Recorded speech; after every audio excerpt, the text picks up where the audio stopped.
The Nitty Grit. I left my job because I knew that I needed to become the person I'm supposed to be.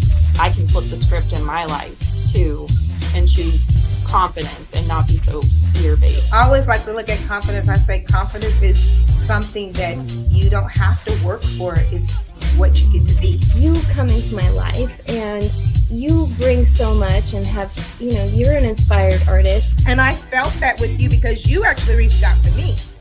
And I said, no, this is someone special. I know that I have experienced the grief recovery that you do. So I'm just grateful that we have people like you out there doing this because it's so needed. I love that analogy. I'm personally guilty of living in dreams and actually a lot of ideas. Learning to be sensitive in a time of frustration, learning to be confident in a time of frustration, learning to be kind to yourself. We're all born, right, with these, we have unique heartbeats. We have a unique fingerprint.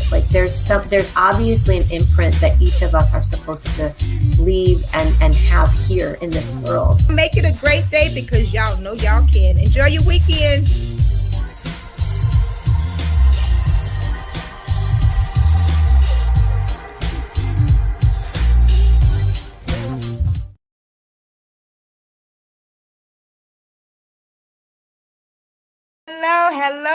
Hello. Happy Thursday, y'all. I am so excited to be here tonight, y'all. Welcome, Facebook. Welcome, YouTube. I appreciate you all joining us. It's always a blessing to have you on. Y'all, tonight, my guests are incredible, as all of my guests are. But in particular, I've had one of these women on before, and she really dropped some good stuff for us, and it was amazing. And I wanted to have her back because the topic that we're going to be talking about tonight, she is an expert on, her and her friend. So, y'all, I just want to let you know right off here. So today, there's always a little few challenges that you might have. So I got this new green screen thing going on. So I just want to let y'all know right off, I might zoom in and I might zoom out tonight, but my guests, they're going to be all the way in for y'all. So that's who y'all came to hear anyway. Okay, so without further ado, I want to invite these women on. You're about to get blessed. Ladies and gentlemen, welcome. First on deck is Connie Montgomery.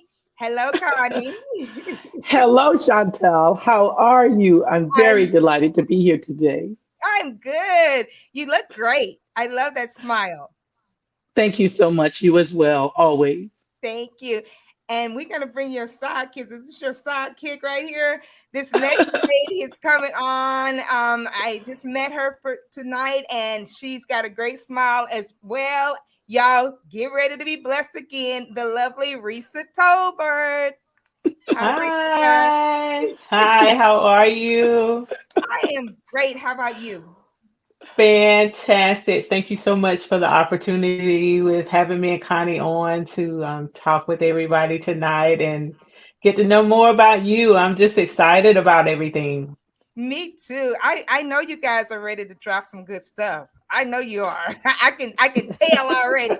The way I like to get this thing kicked off is instead of me telling them all about you, I would love for them to hear from you. So I'd like to start off with Connie and just introduce yourself, let people know a little bit about you, what you do, all that good stuff. Anything you want to share with the people as we get started.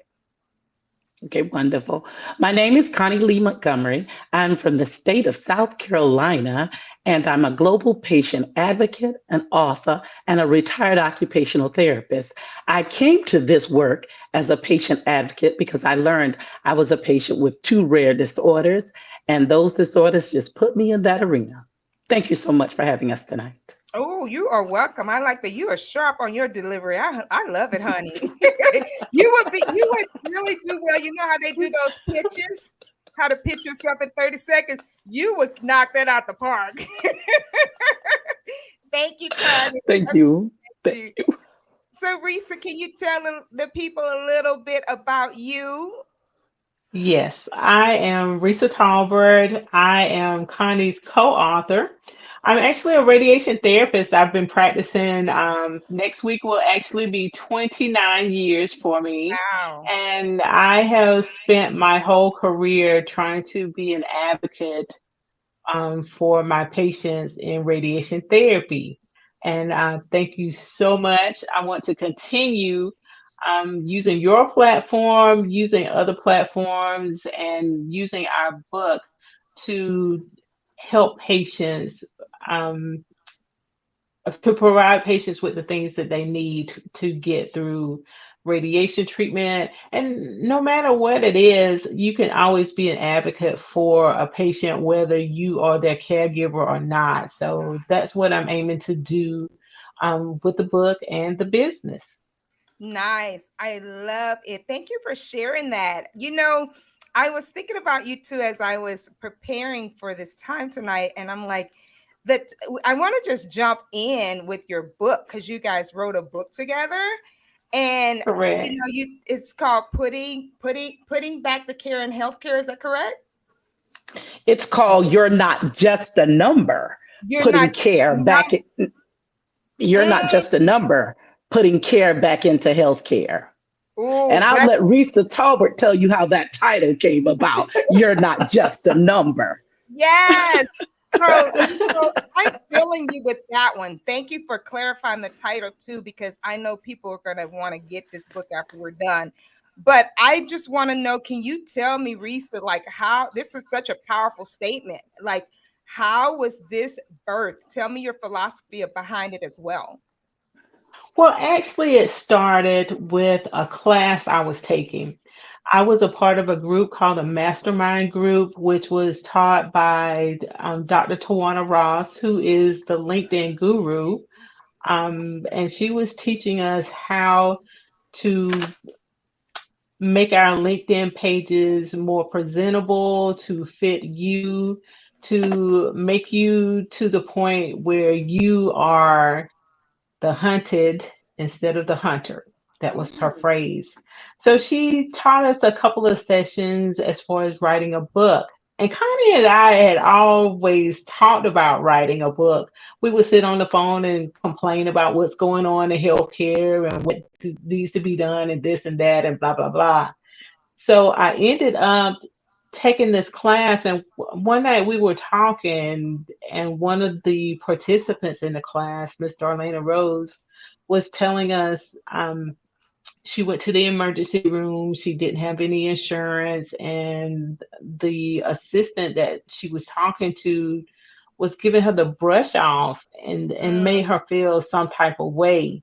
And I apologized and I told her, I said, I am so sorry that healthcare professional treated you like that. I'm sorry you felt like you were just a number. And then somebody said, that is it. That's the title for your book. Wow. So we adopted it and went from there. That's beautiful. I really appreciate you sharing that personal story, because a lot of times when we have, personal experiences, it births something into something into something into something. And I'm Exactly. just so grateful that the two of you, took on this particular assignment. Why is this, besides, you had someone that told you how they felt. Why can you just tell us any other reasons why this is so important to you? Is it also personal for you as well? Like, can you tell us why this is so important to you? Absolutely, Chantal. Yeah. This is very, very important to me, and I know as well my co-author, Risa Tolbert, because of the things that we have experienced in life and we've seen our family members experience and just other friends and people in the community experience. And I want to be specific about this. I was in my mid 30s when I was finally diagnosed with rare bleeding disorder. But for many years, my mother and I had told the doctor about some signs and some symptomology that I had going on, but it was never really truly listened to or they paid Mm, attention to it. So here I was born, it was congenital factor 7 deficiency, born with a rare bleeding disorder and living with it all my life. Even had two children, could have died, by emergency C-section, but didn't get the diagnosis until after a car accident when absolutely nothing they did could get the bleeding to stop. And a knowledgeable ER doctor got a hematologic consult from a hematologist that made all the difference in the world. And we had the proper diagnosis of rare factor 7 deficiency and an autoimmune disorder called pemphigus vulgaris. So, from my own personal tragedy, and I'd like to say trauma in healthcare, I've always looked closely at the advocate role because I know someone needed to use their voice to share. You know, Patients, they come to the table as subject matter experts because Yeah. they have their own issues. And you, as the healthcare worker or clinician or practitioner, or even healthcare organization leader from a CBO, community based organization, we really need to dive in and listen deeply to patients when they're speaking to us, when they're talking to us, when they're sharing. Um, and yeah. So I'm definitely an advocate for that particular reason, but also historically. I mean, we saw it during the pandemic. COVID yeah. 19 highlighted and spotlighted Yeah. so many healthcare disparities in Black and Brown people and people who struggle socioeconomically, that, yeah, voices needed to be raised and people need to be listening more to patients because our social determinants of health, our social drivers of health, they affect our Right. ability to receive and get health care. Yes. Oh, preach, girl. I love it. Thank you for sharing your personal story. I think I remember us talking a little bit about that before, a couple of years ago, actually. I just, and it was 2 years ago, and you're still on this assignment. So this, it's obviously inside you, and I appreciate you talking about it. And we need to hear from voices like the both of you, because I was sharing, as for those of you out there that are watching, I was sharing with them earlier how, I have an HMO. And so, as you all know, with an HMO, it could be very challenging to get that approval to see that specialist. You're waiting for a long time. It's like 30 days sometimes to get in. And then when you finally Yes. get that approval, the people are booked for another 30 days or another, and it takes a long time sometimes. And I actually finally got a doctor myself who's an advocate for me, and she approves everything. And I'm grateful. I feel like God led her my way. And so you guys are a blessing to someone else's prayer. The fact that you're doing the Thank work you. that you're doing, there are people praying for someone like you to jump in and help them. So amen, kudos to you. I'm very excited about what you're doing. I want to just talk a little bit, you talk about putting the care back into healthcare. How do you plan to do that? Like, if you could give us like one example from both of you, like what collectively are you guys considering doing? How do you plan to do that? Put the care back into healthcare personally. You want to go first, Connie? Mm, go for it. So for me, being a healthcare professional, a practicing healthcare professional, I use my platform as a radiation therapist, treating that patient as a whole. A lot of my patients and their caregivers, their family. Cancer is such a dynamic, it changes everything. It changes the home. But you can't focus on the patient themselves. You have to focus on that whole unit, the family, if they have transportation, if they have everything they need as far as supplements. A lot of, especially our head and neck patients, they go through um, severe weight loss because they can't eat. The treatment affects their swallowing, everything. So I like to make sure that they have what they need. If they need skin cream, skin care, because a lot of that stuff is expensive. Oh, excuse me. A lot of that stuff is expensive. Yeah. So what I do is I make sure that I have the funds, which is what I do with my book proceeds. I provide skincare, supplements, insure, stuff like that for my patients to make sure that they get what they need. And I also try to work with the facility. I'm currently a traveler. I try to work with each facility that I go to make sure that we take care of that patient or the patients as a whole. A lot of people you'll hear say, "Oh, that's above my pay grade. That's not in my job description." Mm, But you have to think, what if this was your family member? What if this was you, that didn't have what you needed to get through whatever illness or procedure that you needed. You got to think about that as a whole. So that's why I use the platform with the book and also as a professional healthcare person to make sure that I treat that person as a whole and make sure that they get what they need. I love that you use the great word treating them as a whole.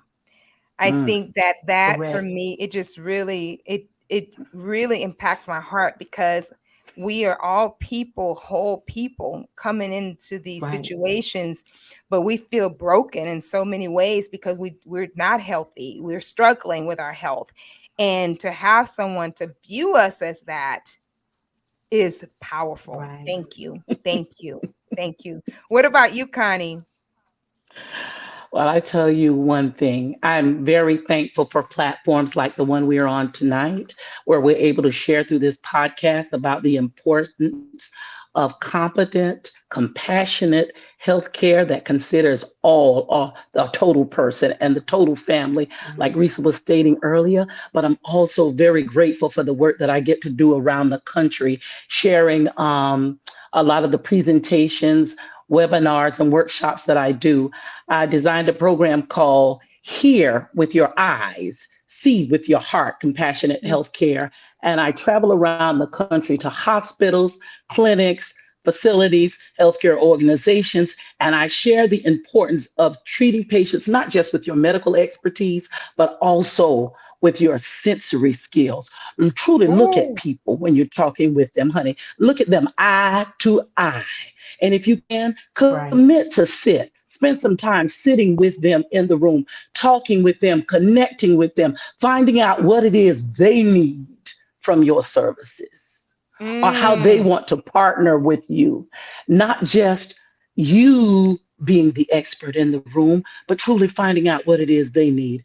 And coming to healthcare with that mindset is a little different shift for a lot of healthcare workers. Because I remember when I was in Medical University of South Carolina back in the day in school, we were taught, we're the subject matter experts. We've gone to school and we've trained and we've learned the clinical Right, information right, that we need. But we are seeing this great shift that needs to take place. It is truly the patients that are the Mm, subject matter experts. They bring to the table their symptoms and their symptomology and how they feel, and they know their bodies. So they have right, information where we, as the providers or the patients, we have to come together and we have to work together for the best outcomes. So, I traveling around the country, I get an opportunity to listen and learn as well as share best practices. ooh, Connie, I love it. Okay, so y'all give it up for Coach Connie and Coach Reese because they got the coaches tonight. You guys dropping down the good stuff. You what you shared, Connie, about the sensory, making sure that they're sensitive to us, that they can we're an experiment together. We're experiencing something together, a moment to be like the doctor is learning from us, just like we're learning from the doctor, right? I love how you Exactly. said that because I don't think that message right there that could go global in itself. I love how you talked about this partnership thing because it really is a patient and doctor partnership. right. It is. Um, and I will tell you this: if I'd have felt that when I walked in to some rooms, they would have got me in there and out so quickly. You wouldn't have me asking all these questions, right? Because I know you're caring about me. So I know you're talking, you're connecting with me, looking with the eyes. That's a lot of people don't do that. I've seen it a many Right. times. Is they barely don't even, what's your name again?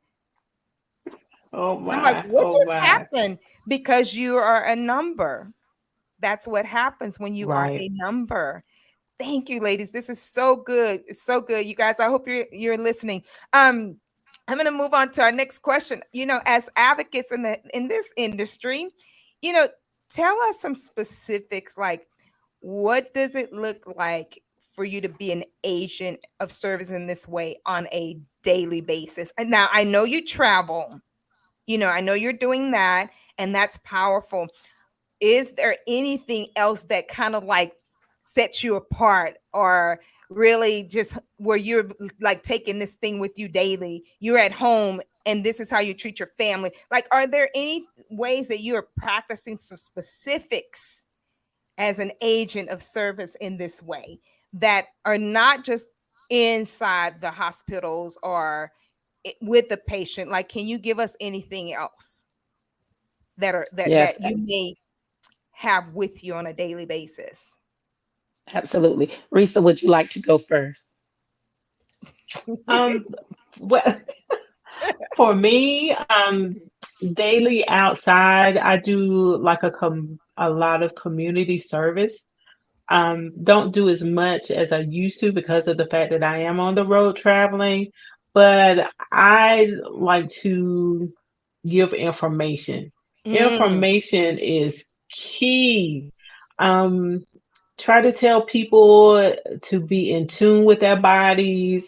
Um, don't too much like Dr. Google because Dr. Google um gives you too much information sometimes, and we tend to go down that rabbit hole and be like, oh my god, I'm doomed, I'm on death's door. But I try to teach. I am a teacher at heart, so I try to teach people how to be in tune with their bodies, try to provide those resources um that people need. If if you have a patient or if you have a person, it could be somebody in your community, your neighborhood, your church. If you know that they're going through something and you know that there are resources that they need, give them that resource. And if you don't, there are plenty of people in the community have been to one place or another or have needed services from different organizations, give them that information. Don't hold back on that information. Everybody's going to need Mhm. somebody. I always preach we're better together. So I try to treat everybody, whether they're strangers or not, you bring them into your village. There's an African proverb that says, if you want to go fast, go alone. If you want to go far, go together. So I use that mindset to teach and provide information, whether it's on the job or out and about. So that's what I do. Ooh, that's good. Good, good, good, good. Thank you. Thank you for doing that. Information is powerful. And I love how you said Dr. Google. Because, Dr. Google will have you. I know I've done it. I've clicked on one thing, it sends me to another thing, to another thing. Right, And before right. I know it, I'm like, I'm so confused. Like, I'm so confused. So thank you, just for putting that out there. I think we all need that. Yes, thank you. What about you, Connie? Well, I try to stay active in my local community and a lot of outreach organizations here. I was Miss Manners in our community for like 13 years with the local little ones. Once a month, I'd have a manners class and etiquette because, I believe, like my grandparents and the parents before them, that it starts young. So we start training there in the little years, in the younger years, about the importance of just being kind and being mannerable. But also on a national level, I sit on several boards and participate there, like the expert panel for the Centers for Medicaid and Medicare. I sit there on that, and I sit on the National Epic Patient Portal for our nation, and the PFAC, the Patient and Family Advisory Council for 3 hospitals. So those are the type things that I do where I get to have the patient voice and patient input, even though I have the knowledge of a clinician, from having practiced OT for 13 years in my head. I more importantly have the knowledge of what it is like being a patient and a caregiver, and I bring that voice to the table. And most recently, I participated in a written project. It's about 38 pages. The Pharma USA, Reuters Pharma USA Trends Report for 2023, where I got to have an opportunity to place in that report the patient's perspective and share that, because I think a lot of times when we do these reports, we have all the medical jargon and terminology, but it's not often sometimes that we have our, like to say, plain language patient experiences reported. So that's very important to me to have that reported, as well as I participate in some international organizations for patient engagement. So those are the type things that I do. And more importantly than anything, I pray that I'm modeling before my children the importance of advocacy for your own health care and for others, because I'd like for the next generation legacy to be able to advocate for themselves, especially in the Black and Brown community. I'd like for them to be able to step Right. up and say, hey, this is what's happening with me. This is what's happening with my body. And these are the services I would like. Right. Oh, Right. thank you, girl. I'm like, I'm gonna probably be calling y'all up when I have to go into some of these appointments. I gotta go in soon. I actually just did about like 5 different appointments that I got in pretty quickly, actually, which I was grateful for. But these next rounds, I think I'm gonna call y'all and get some advice. Yep. Thank you. Call us. When Call you, us. when you talk Absolutely. about presenting the patient perspective, I think that's what I heard you mention. That's really crucial, and I just want to applaud you for doing that, because sometimes I think that the patient perspective gets lost. It Mhm. gets lost. And both of you were talking about how we know our bodies, we know how we're feeling. I know I struggle with Epstein-Barr. So I know when I'm down for a few days, I'm just down, and I know what I'm feeling. And you go and you're talking to your doctor, and they're like, "Oh, maybe you need just some vitamin D," and they're constantly trying to push vitamin D, and I'm like, "No, I have a situation here." So, Right. thanks for really getting in there, ladies, and really just making this known in this industry you're in. I'm just thrilled. I'm thrilled. We were talking, and I wanted to just segue a little bit about this whole idea of you guys doing what you do and how you're out there really, championing this on. Have you guys gotten any pushback? Like, whether it's been in the industry that you're in, like from doctors, or, I don't know how much you can share, but have you received any pushback? And if so, give us an example. And it could be even with your family. Like, have you had any pushback? Like, you guys don't know what you're talking about, basically, or anything, any kind of pushback? I think when I first started into the field of patient engagement and patient advocacy about 15 years ago, absolutely.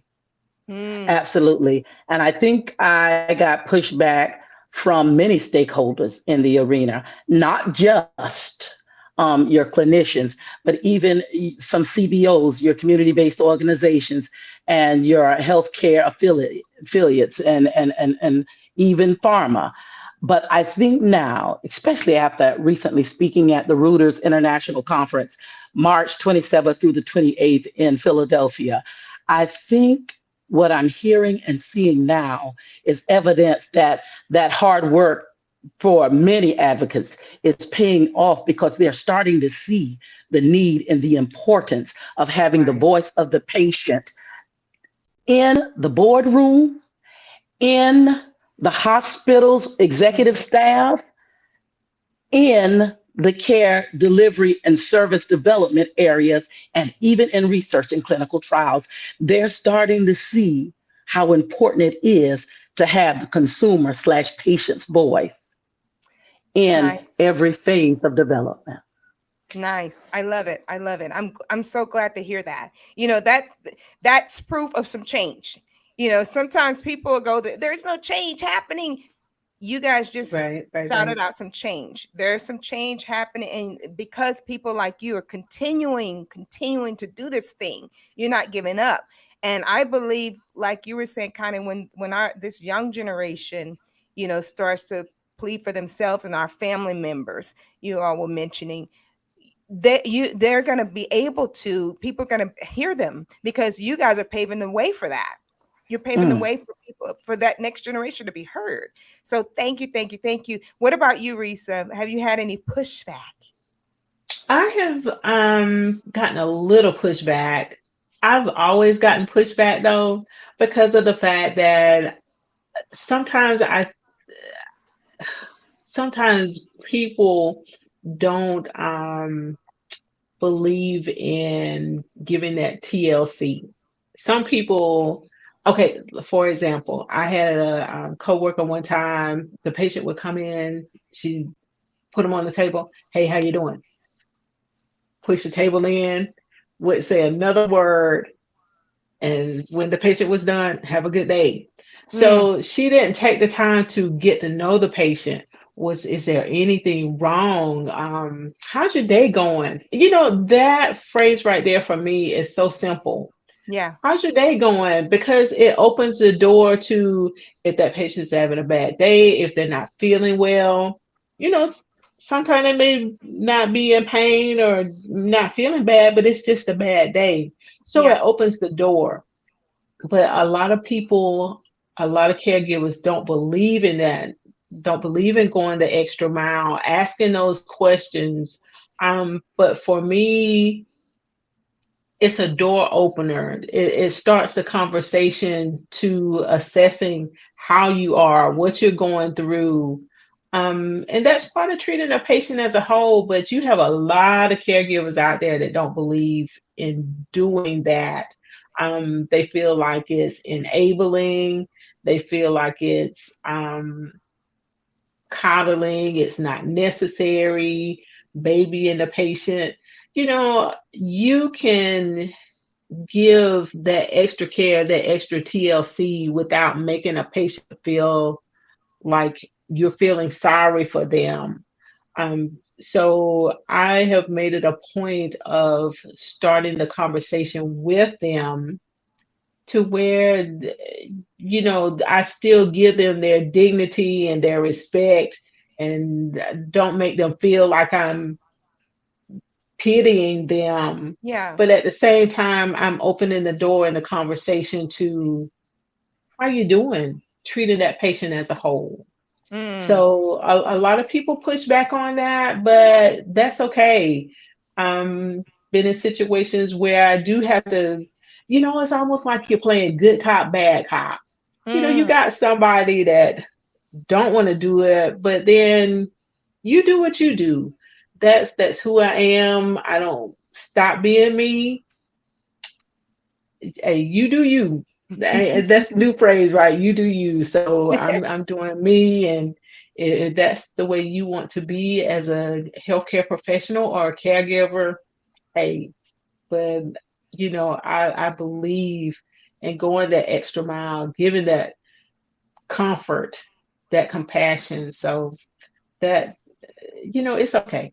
It's good. I love that. I love that. Thank you. You were talking about like how you making it you make it personal. As I was listening Right. to you, I'm like, Right. I could hear that. I can almost imagine someone in the office with you because you make them feel at home. Um, Right. just asking the questions, how are you? Like that is such a simple question and it's very easy, and Right. you said it starts up a conversation and that's so true because even when we're talking to our family members and you go, how was your day? They're going to tell you how their day was, right? Right. Right. And so you're treating them. I love that because it's an example of the care that you guys are doing. Hmm. It's an element of care. And I think when we as patients feel like we're cared for, it makes our day go well. It makes your day go well. It's just a beautiful circle all the way around. And there's not enough of that. There's not enough of just eye contact. How are you doing? Can you tell me what's going on with you? Right. You tell me what's going on with you. I'm not going to look at your chart and see all the other stuff that all the other doctors, Right. have told me. I'm gonna ask you, and I'm gonna connect with you. What you just shared for me, it's a connection that's happening. Right. Hmm. It So, it just makes things easy. It makes the care easier than mm-hmm. just it brings those walls down and Oh, it makes things a whole lot better. Um and you give better health care because they're gonna open up to you and you know what's going on. So I advocate good compassionate care. nice, nice. Thank you, ladies. Good stuff. Good stuff. Ladies, what are your thoughts on, as far as for giving some advice to the people tonight? Like, what are some ways that individuals can fight for their own health care? Like, if you have a couple of tips you can share, maybe one from each of you, like, because I know you were talking about this earlier of paving the way for people to be their voices to be heard. What are some ways that they could present themselves? Like, is there any other tip that you could give of how they can fight for their own health care individually? The, the first thing I would say to that, Chantel, is to think of healthcare like you do every other business. Healthcare is Mm. a business, right? Right. So when you as a consumer are going to receive care from someone, if they are giving you the type of care and attention, competent care that you need, then you can work with them. You can work with that. But if they are not, or you don't feel comfortable with that, then you move on to a second opinion or a third Right. Nice. because you want to be able to advocate to get the best care that one can get for whatever the health condition it is you're going to receive services for. And by doing that, you're putting yourself first place. Mm. Good Not one. just loyal to a company or not just loyal to the family doctor that everybody's gone to for the last 50 years, but making certain you're getting the care that you need, whether it's the doctor, whether it's a therapist, no matter what type of healthcare practitioner it may be. Putting yourself first place and assertively, not passive nor aggressive, but right in the middle, assertively sharing Nice. with the doctor or the healthcare practitioner what it is you need from them. Oh, I love that. Assertive. Repeat that again because that needs to go in the chat, y'all. You say assertive, not aggressive, and there was Not passively, not not passively, not passively, aggressively, not but assertively. assertively That's a great word. sharing what it is you need from them regarding your health needs. Y'all Voice hear up that? for you, voice up for yourself. Voice up. That's a new word. I'm still in that, Connie. Voice up, y'all. We got to voice up. Thank you, Right, Risa. What right. about you? Like, what is there another thing that you could share of how people can fight for their own health care? I would tell people to be persistent. You know, Mhm. if an office has, if you're going to a doctor's office and they're supposed to call you back, don't let days go by. Call them. You know, a lot of people. Connie has this phrase. She says, people, you have to treat people sometimes with EGR, which is What's extra that? grace required. EGR, extra grace required. Okay, So, I've so heard you that may before.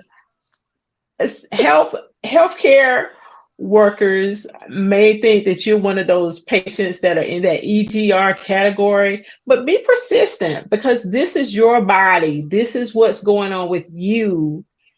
You know, they're they would want the same service. I always tell people treat people the way you would want you or your family member treated.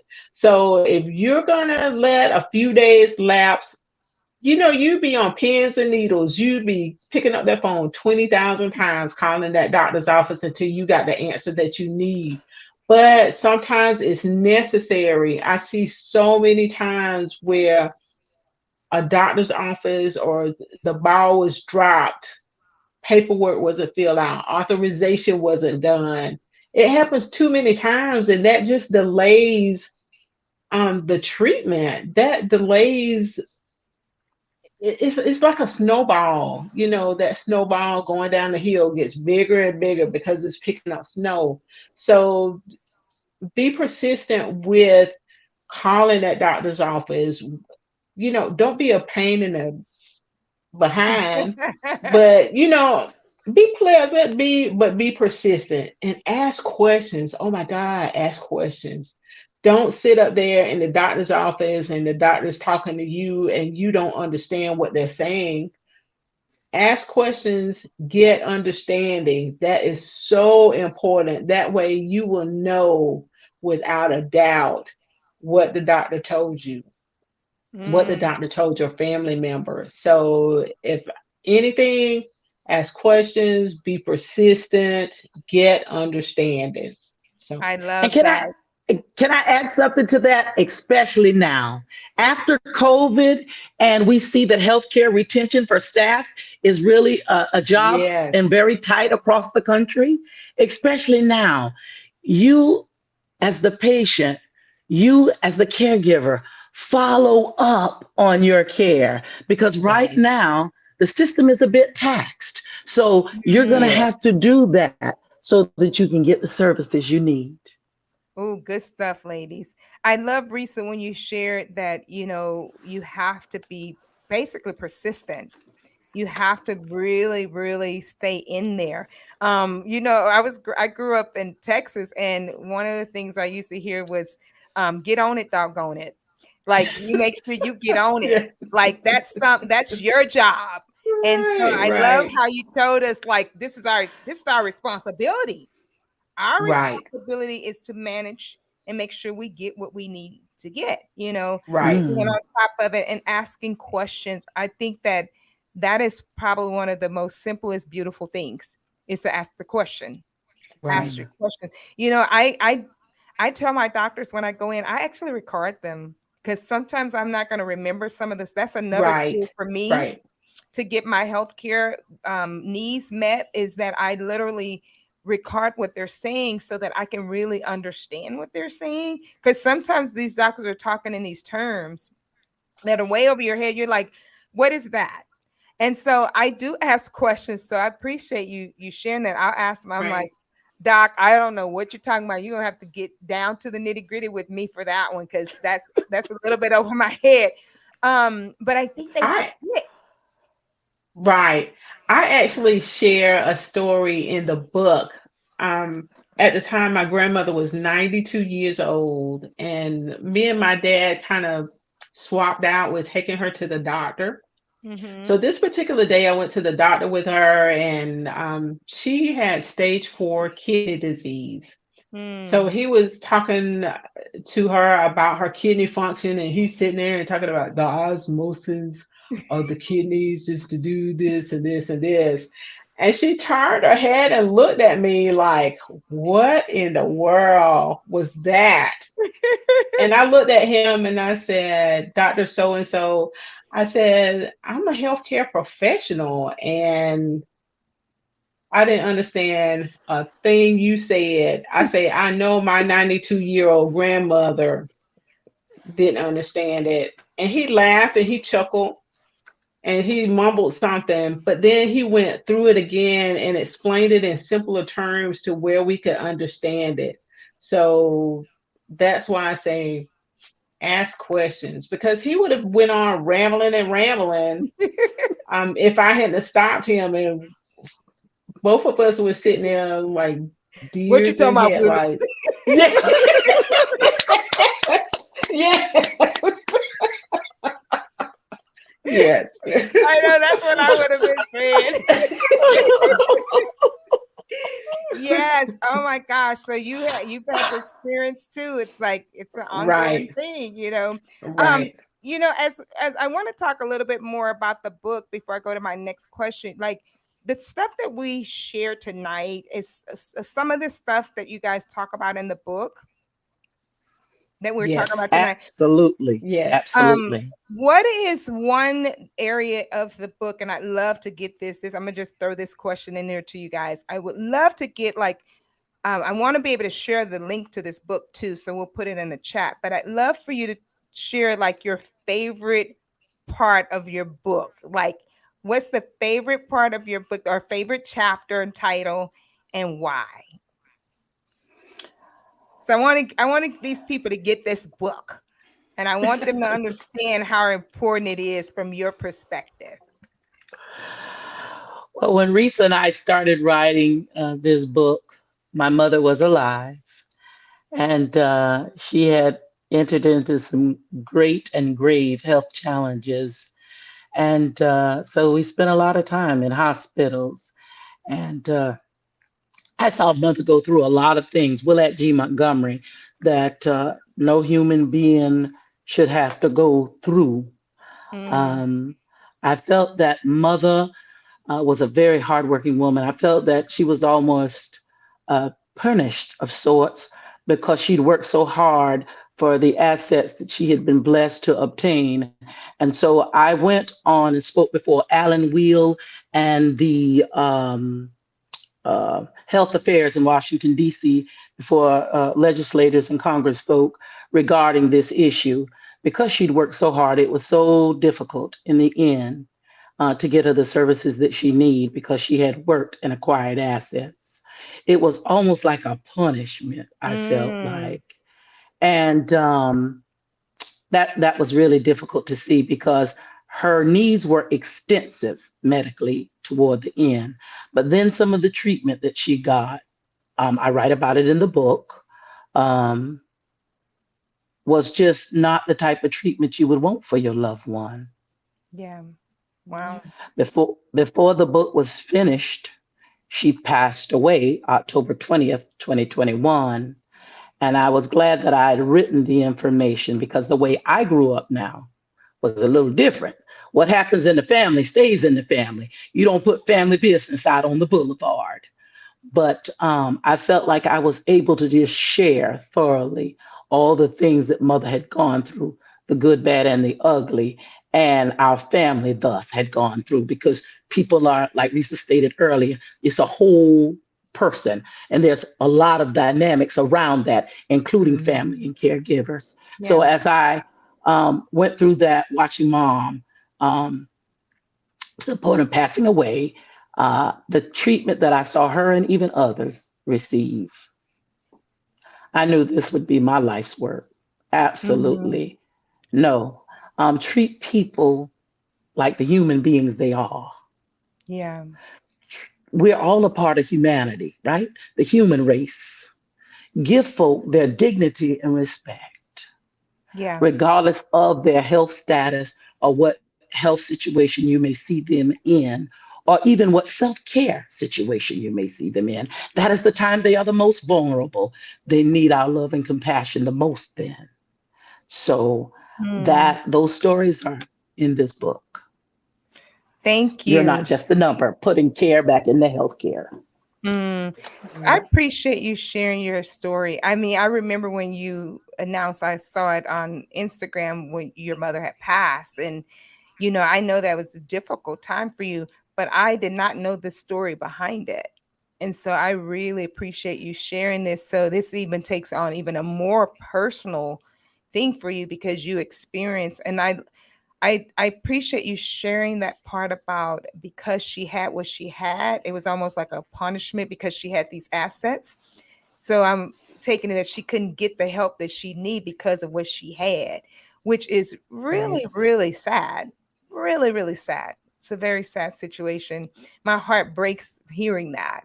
But I just appreciate you sharing it and being a strong woman, stepping up to the plate and like, no, I'm gonna follow through on this and I'm going to make sure the next person doesn't have this situation. Thank you, Connie. Risa, what about you? What's your favorite moment in your book? My favorite moments in the book was one talking about my grandmother and the experiences I had as a caregiver and everything that I went through as far as taking care of her. Um, that made me a better person. That made me a better healthcare professional because I was able to go through the things that I did with her. And that's what taught me you got to care about a person. You can't just look at them as a number, look at them as patient so and so and so. You got to look at that whole person. So definitely the experiences with my grandmother, the journey that it took for me to get to this point, um, is what I share in the book and what I love most about it. Mm, thank you. Another personal story. Wow. I think those are kind of like some of the best books, y'all. Just so you know, like I love reading personal stories, like really like how people have challenges and how they overcome them. And Right. you guys just gave us a lot of stuff of how to overcome, how to fight for ourselves. I mean, you gave us a lot of stuff and I appreciate it, y'all. This is really, really good. Thank you both. Thank you. I want to segue a little bit into just really talking about just the partnership aspect of what you do. How important is it? Because I know you've written your book, and actually, if you can go ahead and just give that to me so we can put that in the chat. Just say it off because my husband is helping me out and he'll put it in the chat for us. What's the link for this book before I move to this next question? You can find this book. It's globally distributed. It's Right. to Amazon, Walmart, Lulu Bookstore. It is everywhere. And it's entitled, You're Not Just a Number, Putting Care Back into Healthcare. This book is worldwide now. Come on, y'all. Come on. Look at God. Won't he do it? Yes. Mm-hmm. Y'all Risa, hear please put me? that in the Get it chat. everywhere. I'm doing it Walmart, as we speak. Lulu. It's everywhere, y'all. Get it, get it, get it, get it. Because I know many of you out there who are watching on YouTube and Facebook. I know that you have either a situation yourself or you have a family member who is going through some healthcare challenges right now. And if you can get some tools and tips, this book would be it. You heard them from their own mouths. They have their own personal experiences, so they know what it's like. And they've been doing this for a minute. So they are you guys are the experts on how to put the care back in healthcare. So y'all definitely get this book. So I definitely want to just talk real briefly because we're almost at our time. We've been going so good that the time is running down. I'm like, no, I want to get this questions in. You have an event coming up because I want to highlight that. But before we talk about that, I want to talk about how the organizations that you're partnering with to spread this awareness. How important is this to partner with others to be able to share this message? I would say it's invaluable. I mean, people don't know unless they hear from consumers and those who have been experienced with different areas and different things. And since as caregivers and as patients and as healthcare practitioners, we've got a triple-sided view of things, I would like to say. We know what it's like being in that clinician practitioner space. It's like being patients ourselves, and we know what it's like having to care for loved ones.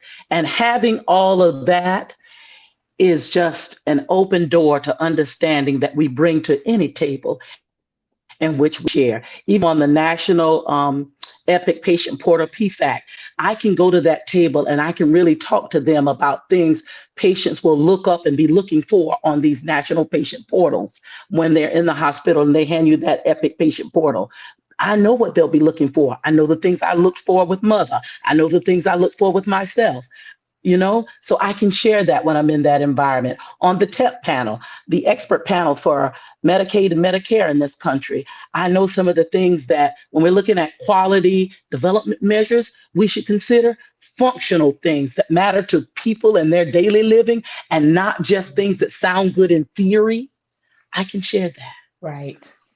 Oh, nice. Good stuff. Yes. Risa, what about you? How is partnering? What has been your experience and why is it so important? You would think that people should do that, partnering in stuff like this. You guys are partnering, but other Correct. Well, I am actually new to the game as far as speaking. So, for the past 29 years, like I said, I have been, like Connie likes to say, in the trenches. I have been a healthcare professional in the clinical setting, treating. So this is all new to me. So my mentor, Connie, is actually getting my feet wet. Nice. Very Okay. wet. Okay, come on now. Well, you guys, y'all better look out for Risa because Connie's her mentor. Y'all better get prepared. She's coming through. She's coming through. You ladies, this has been so juicy, and I hate to end our time, but I want to definitely put the flyer up real quick. So I wanted you to shift a little bit and tell us about this event. I'm going to put it up. Give me a second here. But there's an amazing event that I believe you guys could benefit from, y'all out there, because, whenever you can go to an event that's going to help you do better, get better, all of that, it's worth it. And I know that you guys are doing an event. Is it May 2nd that it's scheduled? Yes. Okay. It is. So It's May I'm going to 2nd. put this up. It's the PFCC Plus Conference. It's the PFCC conference agenda, and it's the Patient and Family Centered Care Partnership that we're involved with. And this conference is happening on May the 2nd at the California Endowment Center. We'll be doing a 90-minute workshop entitled "You're Not Just a Number," because none of us are just a number. Come out and see us. It'll be worth your time. Yes, you guys. So I'm going to put the link here, ladies and gentlemen. What can these people expect at this conference? If you can give them one thing they can expect, let them know, because I think that I have some people on here tonight, and I think that they could really benefit from this conference. I know it's there's tickets you purchase, right? There's the link there. I just put it in, y'all. So those of you who are watching, I just put in the link. Check that out. What can they expect?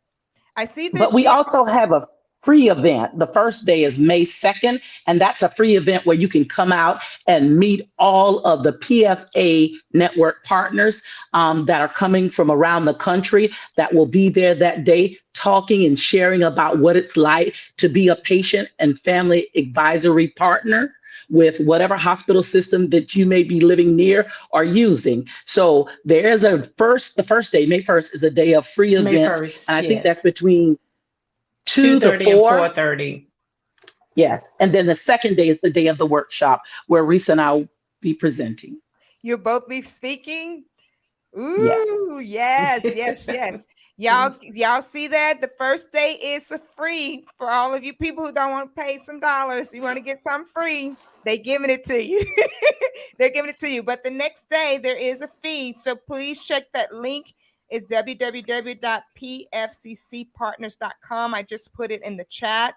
Please copy that and snapshot this screen right here so that you can get this flyer here that's up here, because it's kind of like talking about what's kind of going on. So you'll have a little bit more information. But ladies, where can people find you? Like if they want to reach out to you, I'd love for you to leave your handles real quick. I know you might have a website or a link that they can reach you personally, because some people on here might want to say, I want to talk to her a little bit more about this. Where can they find you? Well, they can find me at my email, Clemont10 at iCloud.com, or feel free to look me up on Google or online, because I'm pretty much there. Well, we Connie gotta watch Montgomery. We gotta watch Dr. Google. They might have 7 Connies.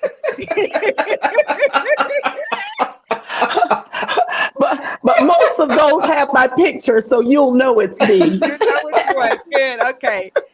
Good. Thank you. What about you, Risa? How can they reach you?